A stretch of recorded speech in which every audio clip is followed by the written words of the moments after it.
दोस्तों आपके लिए लेकर आया हूँ पुराने ज़माने की याद में एक ज़बरदस्त सी वीडियो। ये देखिए तंदूर और चूल्हे किस तरह तैयार किए जाते हैं अपने हाथों से। गांव में बिल्कुल ये आर महसूस नहीं की जाती। अपने इस्तेमाल के लिए ये लोग बनाते हैं। ये तंदूर है और ये सामने चूल्हे पड़े हैं। ये मिट्टी जो है ये अभी गीली पड़ी है, ये सख्त होगी तब ये मजबूत बनेंगे और जब इनमें आग जलाई जाएगी और मजबूत हो जाएंगे।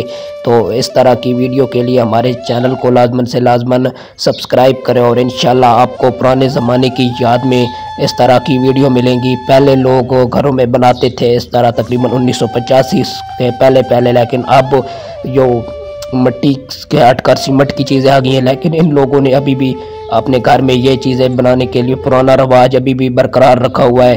तो आप पुराने ज़माने की चीज़ें देखने के लिए, नवादिरात देखने के लिए, पुराने ज़माने के लोग देखने के लिए, घर देखने के लिए और इस तरह की चीज़ें देखने के लिए हमारे चैनल को लाजमन से लाजमन सब्सक्राइब करें। और मिलते हैं किसी इस तरह के पुराने ज़माने की याद में वीडियो देखने के लिए हमारे चैनल को लाजमन सब्सक्राइब करें। शुक्रिया। मिलते हैं नई वीडियो नाल, तब तक के लिए अल्लाह हाफ़िज़।